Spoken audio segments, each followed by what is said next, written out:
Cousin falsely accused me of SA. Now my family is contacting me after almost 10 years. At 19, my cousin told everyone I stole $91,000. My family cut me off. 7 years later, I uncovered the truth, and this morning, she was arrested at the airport. He did it. I swear. My cousin sobbed after stealing $91,000 in my name. My family believed her. 7 years later, I uncovered her confession. And this morning, my mother collapsed on my doorstep, begging me to save them. Just sign this, it's for taxes, my cousin smiled. I was 18. 7 years later, I'm $91K in debt, blacklisted by the IRS, and she's in hiding with a fake passport. Story. You are now solely liable for the outstanding balance of $91,340. That was the subject line that shattered the quiet life I'd spent 11 years building. At first I thought it was spam, until I opened it and saw the official IRS letterhead. My name, my SSN, my childhood address. LLC, non-compliance, unreported income, suspicious withdrawals. From a company I'd never heard of, Oakvale Strategies. I'd never opened a business, never filed for an LLC, but somehow, for the past 3 years, someone had been laundering 6 figures through a fake consulting firm using my identity. The business address? My parents' house. The chief operating officer? My cousin Eva. The same cousin who accused me of stealing inheritance money when I was 19 and got me kicked out of my own family without a word of defense. Back then, I was branded a thief and sent into exile. Now, I was being held liable for a fraud I didn't commit. I dug deeper, and then came the email. Eva is behind this. I have proof. A whistleblower. Invoices, receipts, signed threats. My cousin had built an entire operation on lies and dragged my name through it. The worst part? My family knew. And they stayed silent. This wasn't just identity theft. It was betrayal be blood. Last week, I discovered my family was gathering for a belated celebration at my parents' home, my mother's birthday, apparently. Since they'd disowned me, I obviously wasn't invited, but that didn't stop me. I showed up unannounced, parked down the street, walked up to the door with my manila folder and phone set to record audio. The foyer was decorated with old family photos I hadn't seen in years. My father stood by the living room entrance, greeting guests, carrying a cake knife. As soon as he spotted me, his face went blank. "What do you want?" He spoke through clenched teeth, glancing anxiously over his shoulder. I held up the folder. "We need to talk. All of us." His expression twitched. "This is your mother's birthday. Don't ruin it." "Too late for that," I muttered, pushing past him. A hush fell over the living room the moment I stepped in. My aunt tried to set her glass down but missed, spilling wine across the tablecloth. My other cousin Wyatt stared at me like I was a vengeful ghost. And near the center of the room, wearing a crisp blazer and an expression of outrage, was Eva. She looked the same, only more controlled, no flicker of guilt in her eyes. Just pure indignation that I had the audacity to show up. She got to her feet. "Why are you here?" I calmly placed the folder on the table. "Because Oakvale Strategies is registered in my name, and I never opened it. Because the IRS thinks I owe them over $90,000. Because someone in this room hijacked my identity." A hush. Then a scoff from Eva. "That's insane. Why would I use your identity? You're the one." She paused, as if remembering the old script. The old narrative that I was the thief. I flipped open the folder. "You want me to read the documents out loud? They list you as the chief operating officer. They have your signature, my name, my social security number, and your personal bank account for the deposits. So do you want to explain?" My mother's voice shook. "We don't want drama. Put that away." I felt my jaw tighten. Drama? Are you kidding me? She used me as a front for her scam. This isn't about drama, it's about fraud. I'm the one facing legal consequences. Eva cast a desperate glance toward my aunt, her mother, who quickly spoke up. "Enough, both of you. We can handle this privately." But I was beyond done with secrecy. I reached for the phone in my pocket, tapped record. "I'm not leaving until I hear the truth, and you're all going to listen too." Anger flashed across Eva's face. She lunged forward, trying to snatch the phone from my hand. My father rushed over, stepping between us. Wyatt grabbed my arm, forcibly pulling me away from the table. "Get off!" I snarled, struggling to break free. Wyatt, a bigger guy than me, pinned me in an awkward hold. "Don't cause a scene." His breath smelled like whiskey. "You're not part of this family anymore." For a second, I nearly lost control. All that rage, caged up for years, threatened to explode. But I forced myself calm, remembering I needed to keep my wits about me. "Fine," I whispered. "Let me go, and I'll talk like a civilized human being." He let me go, albeit with a shove. "Say your piece," he growled. I inhaled, lifted the folder's first page. "Eva, do you deny forging my signature on the LLC paperwork?" She shrugged, arms folding. "I have no idea what you're talking about. Maybe it was an administrative error. Maybe you're just playing the victim." Again, I held up a photocopy. "Then how do you explain these invoices to your personal account? The whistleblower's statements? The matching signature from your driver's license? You left a paper trail." Silence fell. My aunt let out a shaky breath. "We can talk this through calmly. Let's not jump to conclusions." I faced her. "I'm not jumping to anything. The IRS has concluded I'm legally responsible. The evidence is overwhelming that Eva did this. It's not an accident." At that point, Eva's composure cracked. She snatched the documents from me, rifled through them, her lips trembling. "Who gave you these? You've got no right." "No right?" I repeated, disbelief washing over me. "You ruined my life. You put me in debt for nearly $100,000. You pinned your crimes on me, and my own family let you do it." Eva pointed an accusatory finger, her voice rising. "You have no idea what I've dealt with, okay? Grandma's foundation was basically bankrupt, and everyone expected me to fix it. I used your name for a little creative accounting. I had no choice." My mother gasped. Aunt stared in horror at Eva. Wyatt seemed genuinely bewildered. "You just admitted it," I said, heart pounding. "You used my identity." She tried to backtrack. "That's not what I meant. I only said—" I slapped the table, making the silverware jump. "You lied for years. You let me be exiled from the family while you played hero with stolen funds. You twisted the story to make me the villain, and now I'm the one the IRS is after." Eva threw the papers aside and hissed. "You never cared about the family anyway. You walked out on us. You left me to handle the foundation's mess." That was such a blatant revision of history. I felt dizzy. "You accused me of theft. Everyone believed you. Did you forget that part?" Her posture stiffened, eyes cold. "Because I was told." She stopped, turning to look at my aunt. My aunt blanched, avoiding eye contact. A wave of realization hit me. They'd orchestrated this from the start. I spat the words, "So you framed me?" Eva didn't respond, but the guilt in her eyes was enough of an answer. My family had let her spin lies about me stealing funds, while behind the scenes, she was the real thief. My mother's voice came out small. "We never thought it would go this far." "Then why didn't you stop it?" My frustration spilled out. "Why didn't anyone question Eva? Why didn't anyone tell me about the LLC, or bother to see if I was okay?" No one replied. A thick tension hung in the air. Finally, Wyatt let out a shaky breath. "We only found out recently," he mumbled. "At least I did.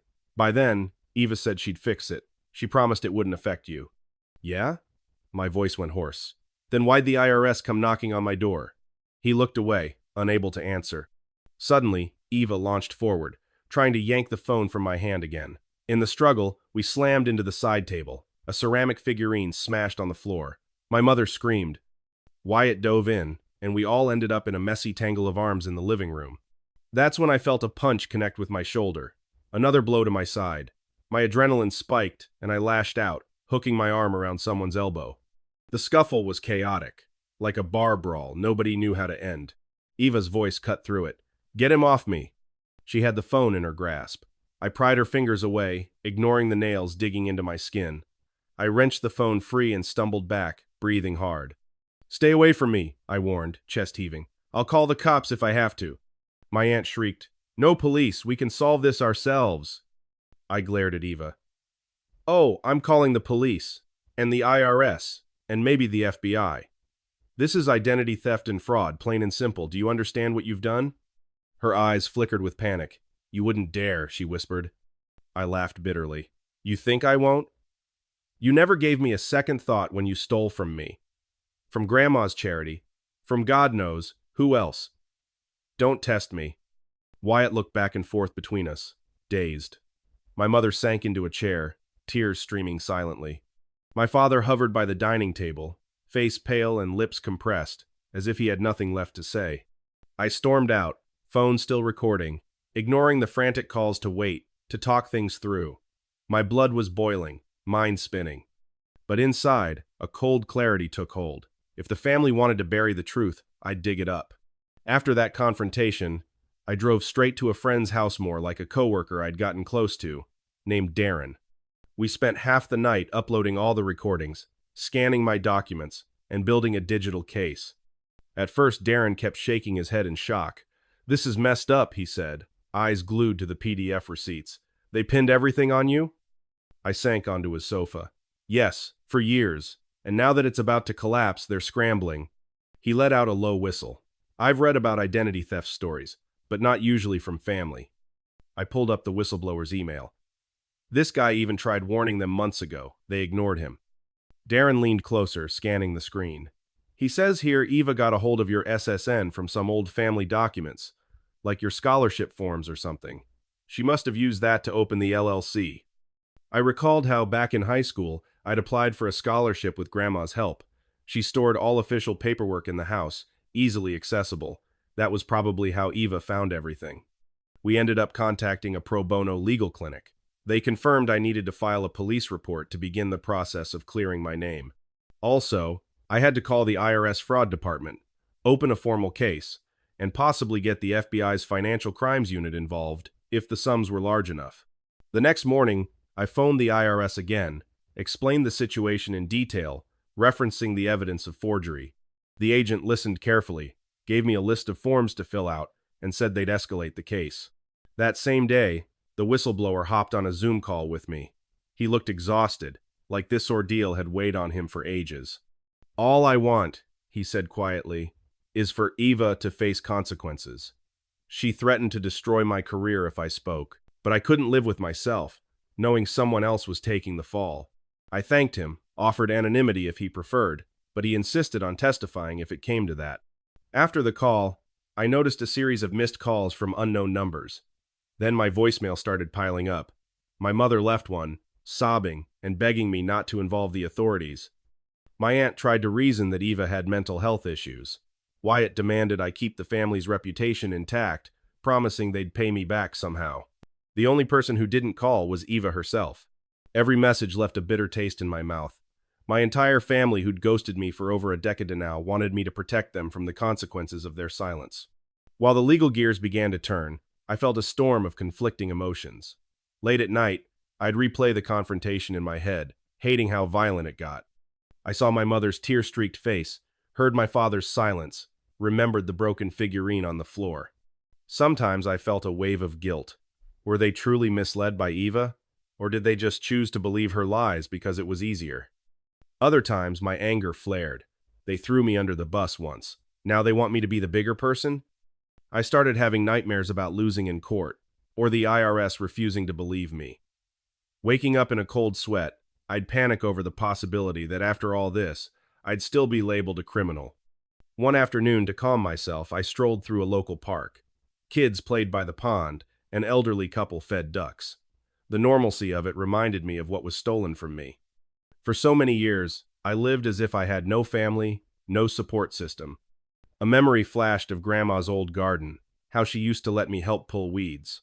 Her face had always been so kind. If she saw what Eva and the rest did to me, would she recognize them? In those moments, I felt my resolve harden. I needed to see this through, no matter what. 2 weeks passed before I heard any official update from the IRS. A letter arrived stating they'd received my identity theft claim. They placed a temporary hold on collecting the $91,340 while they investigated. A small relief, but no guarantee I was safe. In the meantime, I dug deeper into Oakvale Strategies' financial trail.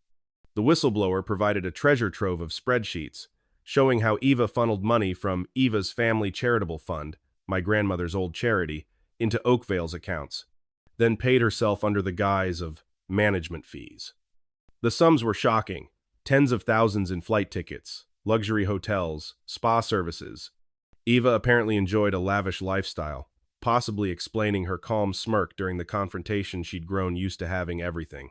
During this research, I reconnected with my younger cousin Mia. We'd never been close, but she was the only relative who seemed open-minded. She called me, her voice a trembling whisper. "Could I help you somehow? I need the truth. Mom, Dad, they keep telling me to stay quiet. I hesitated, recalling how easily trust had been broken in my family. But Mia sounded earnest. She revealed that at the birthday gathering, she'd overheard Eva admitting she'd forged documents. Mia even recorded part of it on her phony and audio snippet with Eva's voice acknowledging the identity theft. You actually captured that? My pulse raced. This was the missing puzzle piece that proved Eva's guilt beyond any doubt. Mia sniffled. Yeah, I'm sorry I didn't speak up sooner. Everyone else was just so angry. She trailed off, voice thick with tears. A pang of sympathy hit me. Mia was young when I left. She probably grew up in the shadow of all the family lies. It's okay, I said. You're helping now. With her permission, I forwarded the audio file to my lawyer at the clinic. The effect was immediate. An official letter was dispatched to Eva, notifying her of the evidence. If she refused to cooperate or tried to flee, we'd press full charges. Sure enough, less than a day later, I got a frantic call from an unknown number. Eva's voice was on the other end, shaky, anxious. Let's be reasonable. We can settle this. No need for lawyers. I'll fix it. Just don't push me over the edge. Her tone bordered on desperation, but it was also manipulative, like she was used to winning through sweet talk. I replied with an icy calm. The time for reason was years ago. Now, we do it legally. She blurted out a string of excuses about the charity, claiming she only took funds to protect them from shady board members. She insisted I was never supposed to be harmed. I thought if I used your name, no one would suspect it was me, she whined. It was just a placeholder. My mind flashed with anger. So you let me take the fall? Her silence was answer enough. I ended the call and blocked the number. Tension escalated fast. Wyatt left messages accusing me of breaking the family apart. My aunt lamented that Eva was on the verge of a mental breakdown. My father sent one text. You're going too far. But I pressed on. With the audio evidence, the forged documents, and the whistleblower's testimony, we had a solid fraud case. The authorities launched an investigation. Then the bombshell. Eva tried to leave the country. She booked a last-minute ticket to Spain. Her name flagged in the system. The moment she reached the airport, the local police tipped off by the IRS took her into custody. She had multiple suitcases stuffed with cash, as well as a suspiciously altered passport. News spread quickly among the family. My mother's frantic calls didn't stop. She begged me to help Eva. She repeated that, Eva's still your cousin. We're family. Each time, I was torn between heartbreak and cold fury. Where was this loyalty when I was the outcast? Where was this compassion when they believed I was some shady crook? Now that Eva faced real consequences, they wanted me to defend her? One evening, my father actually came to the small townhouse I was renting. I opened the door to see him standing there, eyes rimmed with red, an apologetic slump in his shoulders. He tried to step inside, but I blocked him. He inhaled unsteadily. Let me speak. I folded my arms, leaning against the doorframe. Go ahead. He looked down at his shoes for a moment. We never wanted this. Your mother and I. We believed Eva's story that you'd stolen from the foundation. You never offered a solid defense. So I nearly laughed. I never offered a defense because you never asked. You never gave me a chance. He swallowed hard. We were wrong, all right. We see that now. If I could take back those years. He trailed off, tears glistening in his eyes. Part of me ached to reach out, to hug him like I did as a child. But I couldn't forget the lonely nights, the humiliations, the near panic attacks when I found out I might owe the IRS a fortune. He tried again, voice trembling. We're sorry. We truly are. But please, your mother's health is fragile. This stress is killing her. Could you... I felt the anger surge. Could I do what? Drop the charges? Let Eva walk free so she can do this to someone else? The money isn't even the biggest point. She destroyed my life. He drew a shaky breath. We know. We failed you. And no apology is enough. But we're trying to do what's right now. If you can just... I slammed the door softly, not wanting to hear more. Maybe that was cruel, but I needed to protect myself. Eva's arrest sparked local media interest, especially when the story broke that it involved a known family charity. The local news stations hounded for interviews. One journalist recognized that the real victim was Meath's abandoned scapegoat. I decided to talk, giving a short, factual interview about how I discovered the fraud and the steps I took. The interview caused a stir. Suddenly, old acquaintances from high school reached out with words of support. Even some extended family members apologized for believing Eva's lies. Over the next few weeks, Eva was arraigned on charges of fraud, identity theft, and forgery. Bail was set high. At the preliminary hearing, I saw her across the courtroom for the first time since the confrontation at the house. She looked small, eyes rimmed with dark circles, lips pressed tight.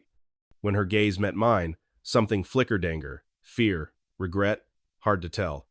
The prosecutor outlined how Eva, with silent complicity from certain relatives, used the grandmother's charitable foundation for personal enrichment. Oakvale Strategies was the funnel. My name was the shield. The scale of it was staggering. Nearly $400,000 stolen over 3 years. The hearing hammered home how monstrous it was. They read out figures for lavish vacations, spa bills, even an expensive team-building retreat in Hawaii. Meanwhile, I'd spent years living paycheck to paycheck, struggling in a cramped studio. I felt sick, then outraged. But seeing her so pitiful in that defendant's chair, my emotions churned. How could she let it get this far? Afterwards, I slipped away, ignoring the press.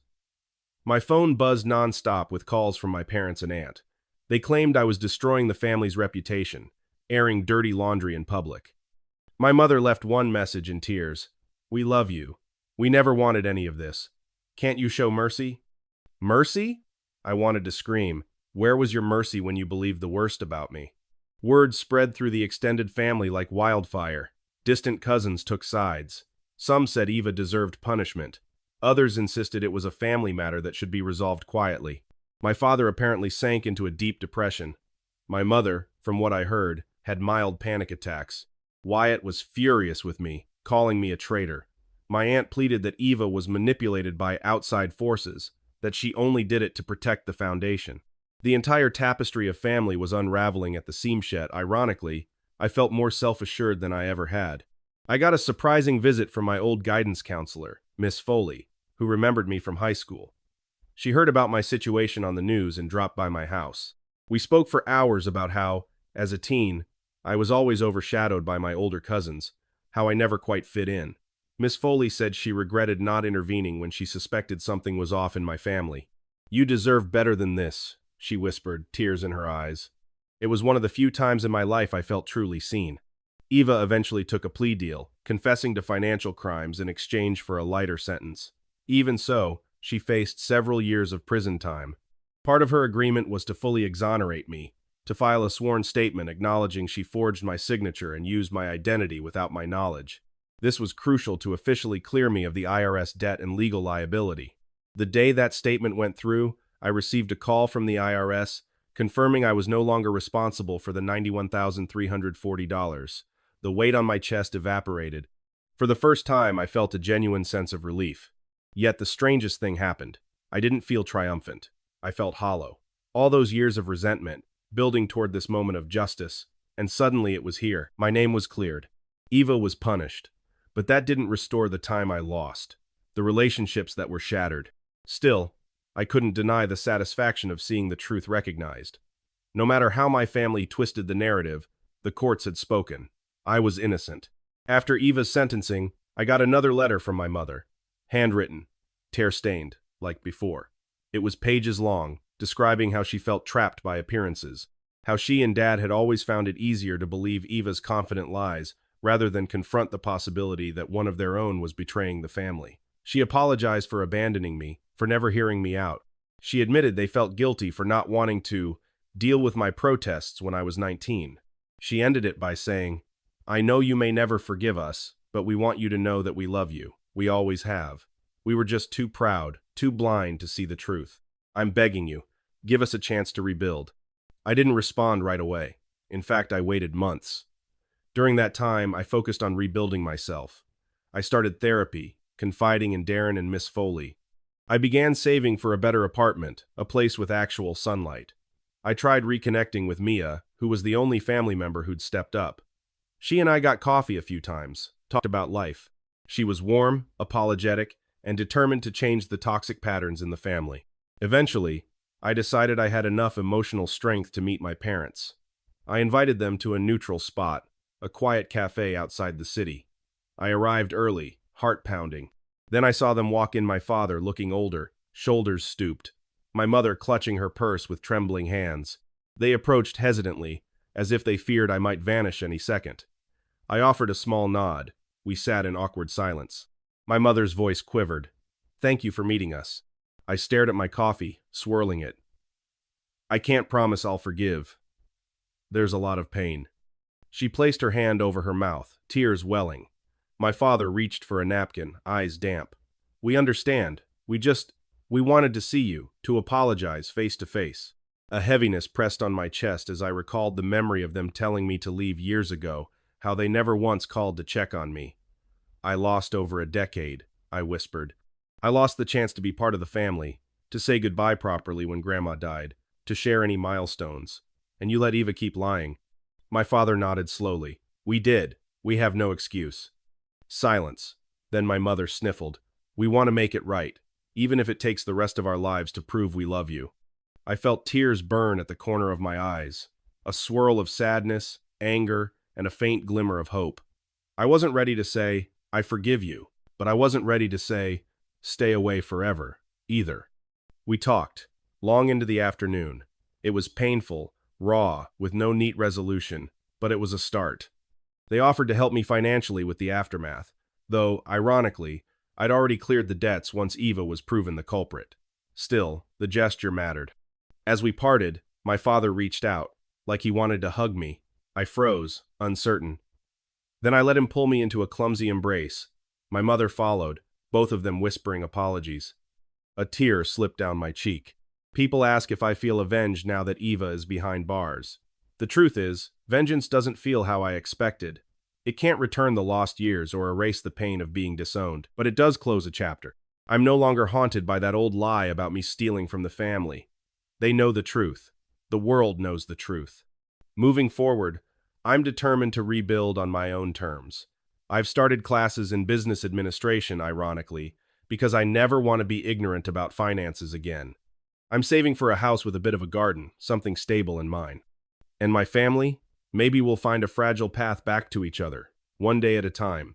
I'm still cautious, still harboring hurt, but at least the shadows are gone. No more secrets, no more scapegoating. I am no longer the outcast who slinks away in shame. I am the survivor who stood up, fought back, and forced the truth into the light. And that, more than any restitution or apology, is what truly sets me free.